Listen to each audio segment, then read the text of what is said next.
Perfecto. We made it on.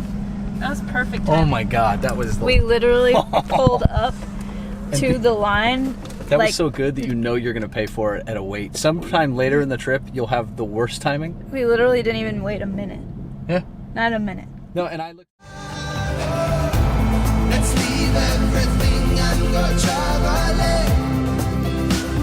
See what tomorrow brings. It's only a choice away. Let's back up and leave today. Let's see what tomorrow brings.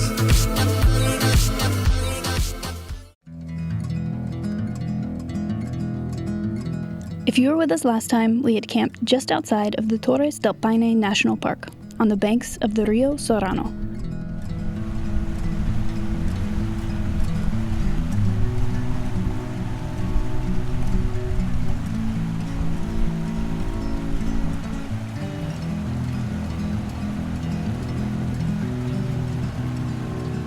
After some coffee, we packed up camp and headed into the park to check out the sights.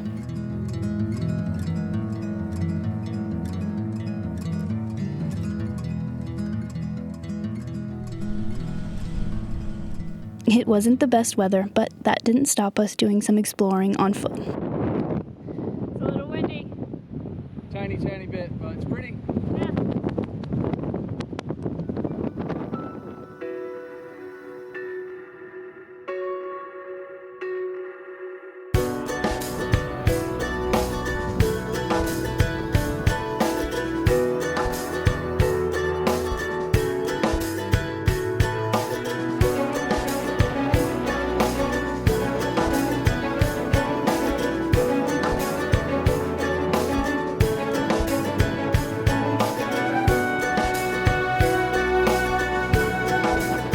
It was so windy, it was pretty much impossible for me to hold the camera steady, but the views made up for the weather, and man was it nice to crawl back into Goose. He was so warm and cozy.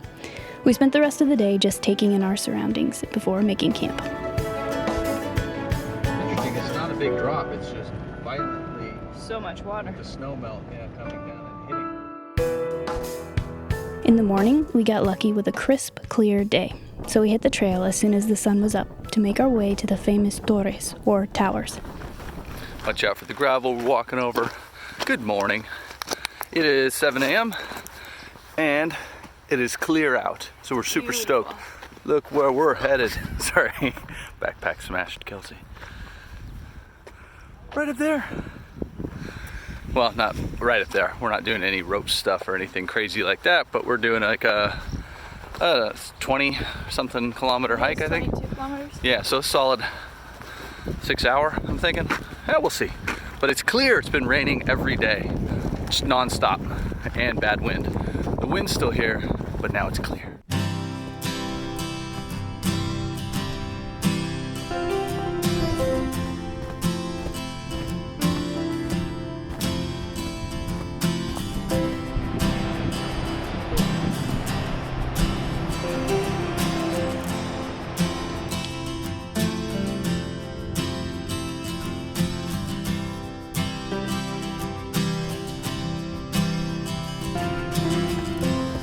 This hike to the viewpoint can be done in a day. It's only about 13 miles round trip.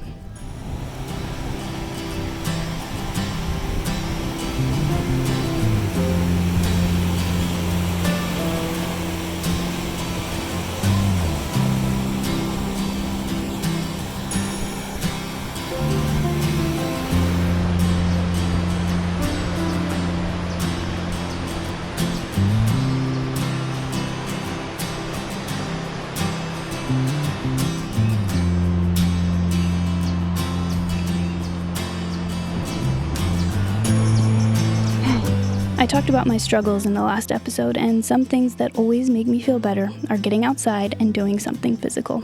Today, I got both in abundance, and my spirit was feeling so much lighter.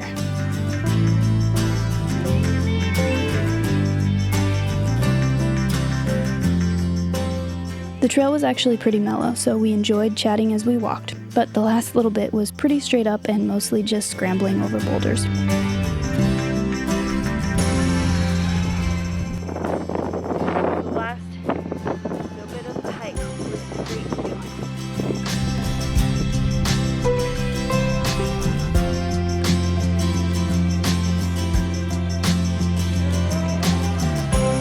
Not too long, and we were at the top, being rewarded with this view.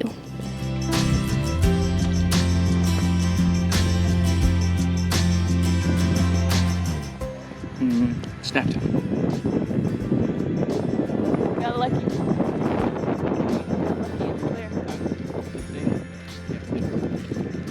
We sat there taking in the view. After a rough couple of days, today was exactly what we needed.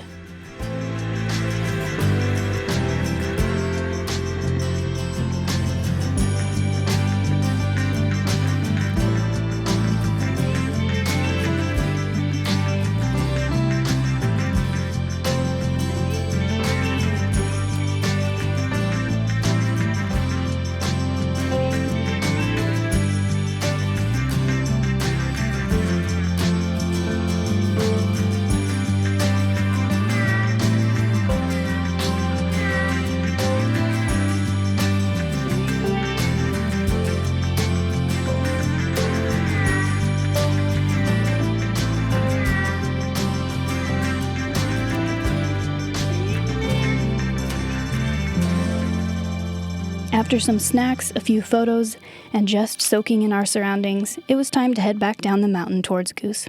We got back in time to make dinner and enjoy some wine as the sun went down. Needless to say, we slept pretty good that night.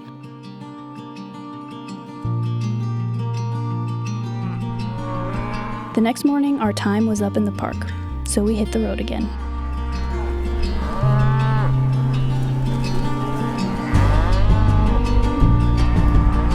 Over the next couple of days, we would have to retrace our steps a bit, back into Argentina so we could make our way north and cross the border into mainland Chile.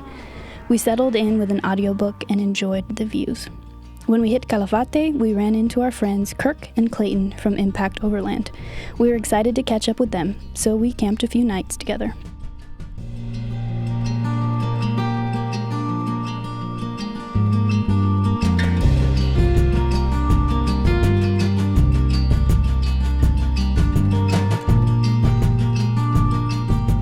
We are once again leaving Calafate. And once again, We're trying to leave Calafate. Yeah. No. This is a cool place, and this time coming back, we were sitting at La Zora, the brewery that we met up with Miguel like 2 weeks ago when we were headed south here. And, messaging people on Instagram that we know are traveling around, and Kirk's like, we got to be close. And I was like, well, we just rolled into Calafate. He's like, we're in Calafate. Like, oh, we were like, awesome. what? Cool. So we camped with them two nights ago in town, and then last night we decided to come out to this little spit of land that goes out into the lake. Same spot we camped with Miguel, and it was just so cool. I mean, this is somebody who we met, Kirk, 2 years ago at Overland Expo East. I think that was the first time, yeah. And he was just like, there was something about the way he spoke. Like, you know how some people say, someday I want to do this and someday I want to do that, and you can tell it's sort of hopeful and wistful, and maybe they'll do it, maybe they won't, and whatever. He was just like, so I'm heading down to South America. I'm going to do a test trip to Mexico. And I was like, okay, cool. Well, this is a cool spot. This is a cool spot. We just started talking about his trip because it was so definitive that he was doing it. I mean, he just told us he was doing it. And it was like, yeah, I don't doubt it for a second. Yeah. And so we've talked a ton, and we've since then we met up one other time at Overland Expo, and we were working like crazy long hours, and it was like, hey, we'll catch up later. Of course, we don't get a chance to. And then we've been talking the whole time we're on this trip. Yeah. And then finally his van was shipped down to Chile, and now he's starting his trip down here, and he's heading north. Well, he's heading south at the moment, but then he's turning around and heading north. And we run into him at the same town, half a mile from each other. So random. It was just really cool and really special to meet up with these people that you already like and already friends with, but on the trip. It's one thing seeing them at home, which is also cool, but it's just really unique and special to share a bit of each other's trip. So, and if you haven't already seen it, I don't know, they probably have already seen the interview at this point, but we were lucky to sit down with them and him and his brother Clayton to just talk to them about how they're doing this, why they're doing this, what they've learned so far. So. I will link it somewhere up here.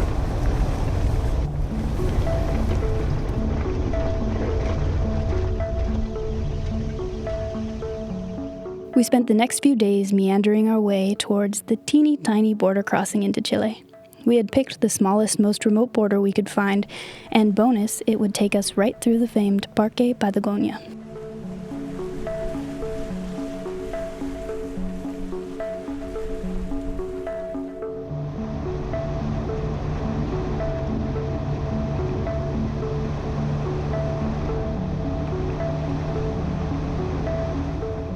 I love these little border crossings. They are always so friendly.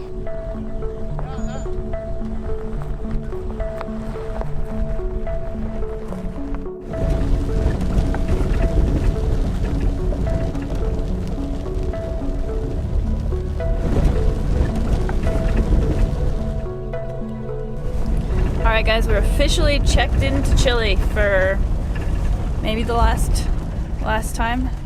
And we're wearing very appropriate jackets for the border crossing. I've got we know. North Face and Tim's I've got Patagonia. So if you've seen that documentary, 180 degrees south, is that what it is? I don't remember, but anyways. We'll put on the screen. Yeah, what it is. So it's about the park down here in South America that couple, one was the founder of North Face and like the other one had something to do with Patagonia. I'm not up on the details.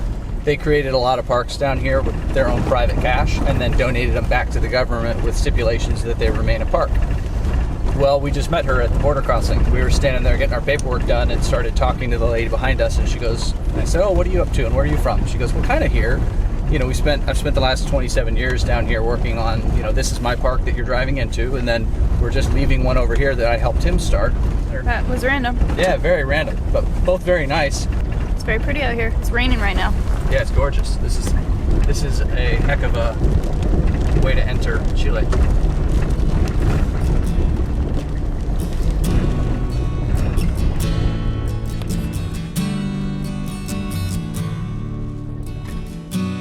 Once in mainland Chile, we wanted to drive as far south as the road would take us. So, that's exactly what we did.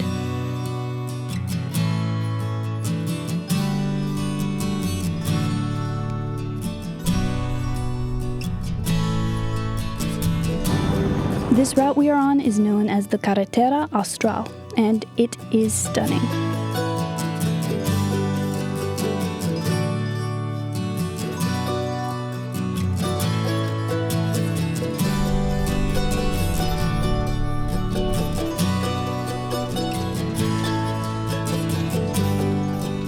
To get to the end of the road here, there is one ferry you have to take. It's free, which is awesome, but we weren't exactly clear on the schedule. So we figured we would get there and find out.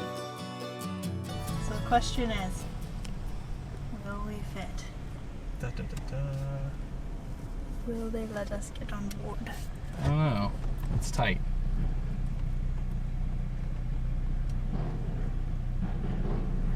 He's putting one over there at least. I think we're gonna make it. I think we could make it if that one's allowed. Come on, let us.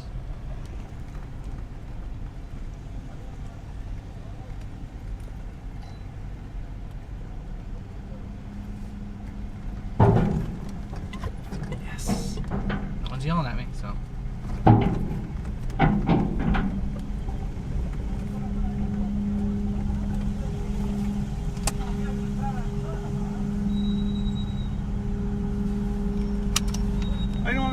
Perfecto. Made it on! That was perfect Oh timing. my god, that was We literally pulled up to the line. that like, was so good that you know you're gonna pay for it at a wait. Sometime later in the trip, you'll have the worst timing. We literally didn't even wait a minute. Yeah. Not a minute. No, and I looked at the schedule, and you're trying to make sense of it, and then I realized I think I was reading the times that it leaves the other side. So I was like, oh, well, no point in trying to drive fast because I don't even know what the times are from this side. We show up, every car is moving, and we're like, no way. And they might be able to fit maybe 2 more cars on here, but like we were as close as it gets. It's crazy. That's perfect. Can't believe we made that. So on the way back, it's going to be at least a 12-hour wait. We'll probably wait 3 days. Yes.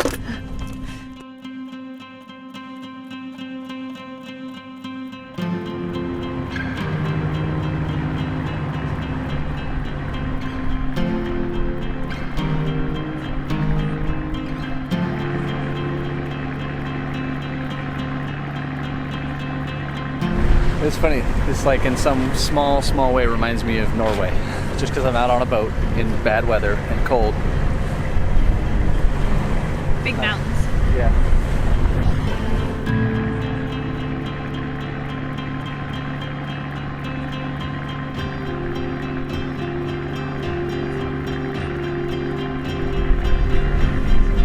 Alright, so we're still, I don't know, 70 kilometers outside of the town of O'Higgins, which is kind of like the last place on the Carretera Austral that you can drive to.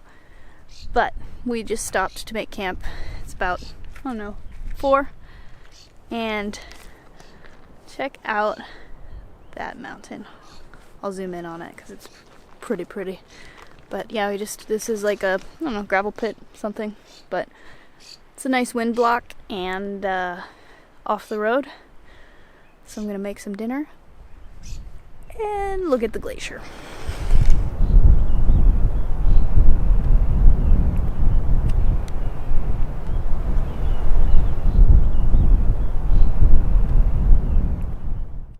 The next morning, we awoke to a nice sunny day and headed for the end of the road. We could have actually taken a ferry from Puerto Natales to this point, but it was booked out for at least a month, so we decided to drive.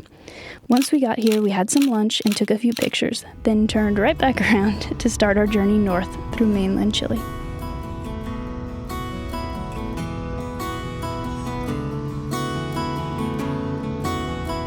With no agenda for the rest of the day, we decided to just cruise and see where we would end up. If we saw a good camp spot, we would stop.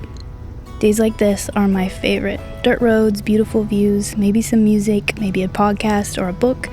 Nothing to stress about. I love just driving, looking out the window, watching the world drift by.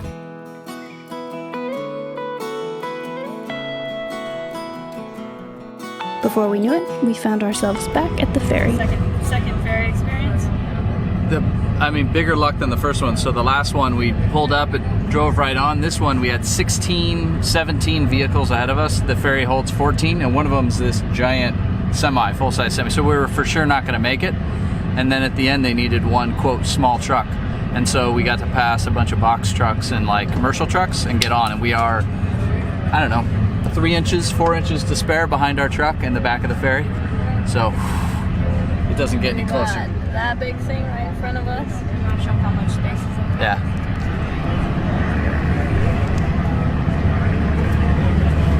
So there's the line. Whoa.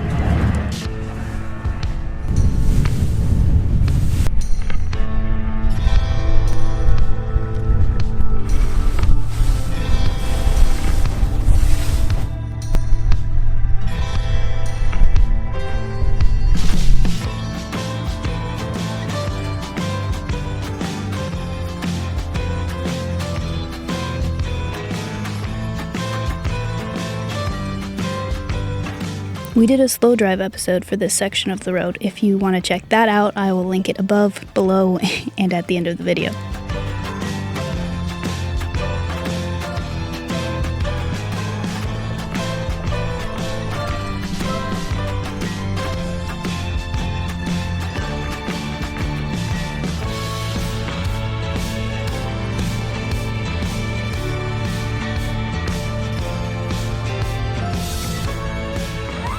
Not too long after getting off the ferry, we managed to find a pretty sweet spot for the night. We got lucky with the ferry again.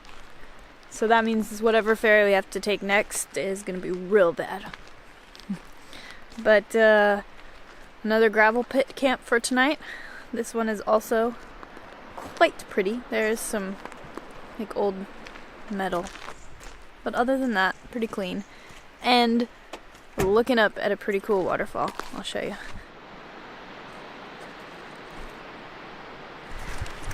What say you? It's amazing. Everything's just amazing here. It's like a rainforest, like cold rainforest. Yeah, visually there's some parts of it that are rainforest, except giant mountains. It's nice and cold, but not actually that cold. I mean, no, it's pretty nice. I don't even need this vest. And there's parks everywhere and like hikes and all that, and you might have to pay for some of that, but there's just so much free camping finally. It feels like the US with the amount of like spots to tuck off or dirt roads to hit up. So since we're not in any sort of national park, I think it's a perfect spot to fly the drone.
this part of the world really is stunning.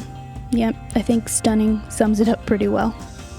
That's it for this episode. Thank you all for coming along, and a special thanks to our patrons and YouTube members. You guys make these videos possible. Don't forget to join us in the next episode as we check out some pretty epic rocks. See you then.